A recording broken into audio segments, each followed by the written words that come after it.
Assalamu alaikum wa rahmatullahi wa barakatuh. My name is Amina Adams and I welcome you to another beautiful episode on the Sahur Kitchen, courtesy Honeywell Flour Mills PLC. Inshallah ta'ala, today I've got my guest with me. She's Aisha Adams.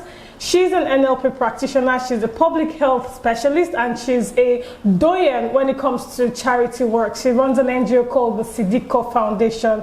And today we'll be discussing a topic that is related to area of charity. We'll let you know more about that in a bit, but meet my guest, Aisha Adams. I'll hand you your apron. While she gets settled into the kitchen, we'll take a break and we'll be right back.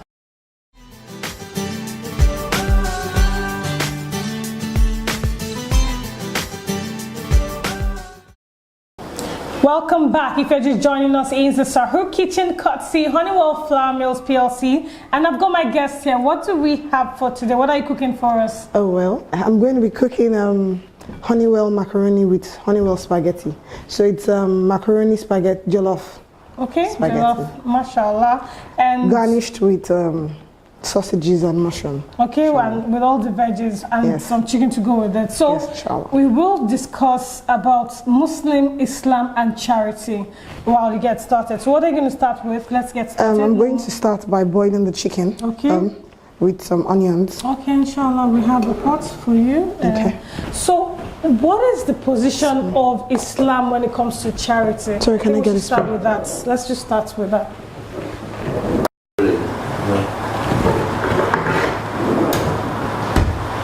Now, so Islam, Muslims, charity.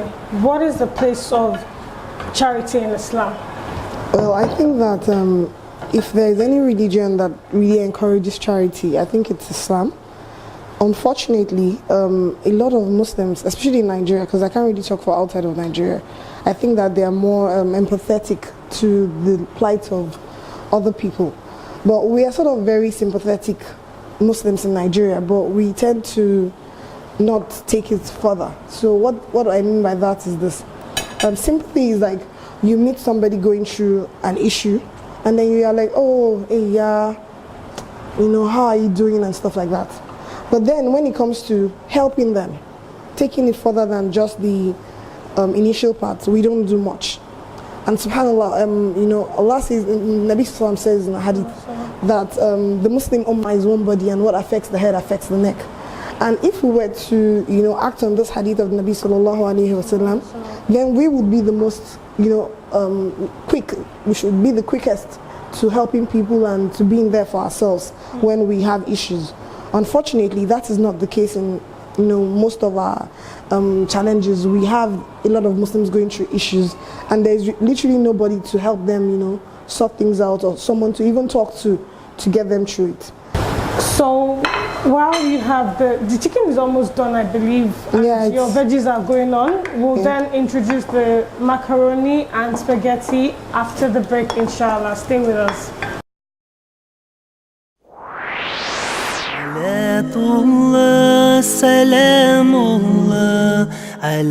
May the blessings of Allah be upon us this Ramadan season. Ramadan Kareem from Honeywell Flour Mills PLC. Welcome back. If you're just joining us, we're still in the Sahur Kitchen, courtesy Honeywell Flour Mills PLC. During the break, we started the preparations for the Honeywell spaghetti and macaroni. We have the Scotch bonnet, the tomatoes, onions, and all the condiments in the pot, seasoning cubes as well. So the macaroni is going to go in now, and then a few minutes after you said you'll have this. Okay, so let's just help you. Now let's come to your NGO. I know you run a foundation, the Sidiko Foundation. What's this all about? Oh well, Sidiko is very passionate about touching lives and making a difference in the community. Okay. One of the things we hope to do with most of the projects that we run is to change the narrative of what Muslims are known for. I think that dawah is not always about coming to tell somebody, oh, you know, Islam is good, it's beautiful and all of that. I think it's more about our actions. What do we do? How do we act with people when they are in need? How do we touch their lives? I think that we have been sleeping and neglecting our duty for such a long time. And so with the Sidiko Foundation, I hope to do a number of things. One, the plight of widows and divorcees in Nigeria is a very sad tale. most times they are left to their own devices and there is nobody to really cater for them. And so one of the first things that we do is support and empower widows and divorces and struggling families. We move from one location to the other, touching lives and helping people, and the catchphrase is more than just a plate. So it's not just about the food we give to them, it's more about reviving hope. Imagine you're going on the street on a very hot sunny day with no food. Look at us when Ramadan, right? And we know what hunger is. And then you have to break your fast and you have nothing to break your fast. You just imagine that on a regular basis, and that's what happens to some families. And so what we try to do is to revive hope with a plate. When we give them that food, because I've had people say, why don't you set them up? How many people can we set up with 500 naira? With as little as 500 naira, we can provide a meal for somebody and make them feel good, sleep happy, knowing that their dua has been accepted. We all make dua, subhanAllah. This is a month where dua is mustajab, dua is accepted. And so imagine you make dua that, oh Allah, that's the only dua you're making. Oh Allah, give me food, help me to have something to eat. And then someone just comes up, knocks your door and says, Assalamu alaikum, have this plate of food. So it's more than just a plate, so right? Can you just give a quick figure of how many meals you have provided in the last, how long have you been in this? Okay, so we used to have, the street kitchen has been since January, but before then we were running a Ramadan feeding. And so we have been able to provide over 5,000 meals because, over the period of 4 months for the street kitchen, we have done almost 6,000, if not more. Mashallah, this is where we go on a break. We have the spaghetti on already with the macaroni. The chicken is done. It's being mixed with the spaghetti right now. When we come back from this break, our food will be set. I do hope you're also set for your sahur. Inshallah ta'ala, stay with us.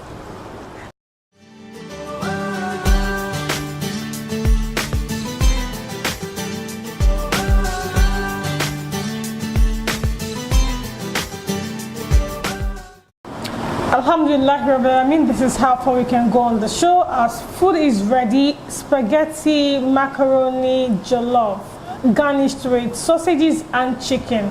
Remember, the kitchen is brought to you courtesy Honeywell Flour Mills PLC. We say big jazakumullah khairan to our sponsors, and of course to Aisha Adams, who spent her time with us, telling us about her foundation and of course charity. I do hope that you make a commitment to do something differently. If you do not have the means to provide food to the needy, if you don't have the means to support the needy in terms of provisions, how about you support the foundations that are already doing this? Make a commitment to do something differently. It is Ramadan, it is the month where you gain all the rewards you can possibly gain. Inshallah ta'ala, until we come your way again on another beautiful episode of This Kitchen, we say ma'asalam.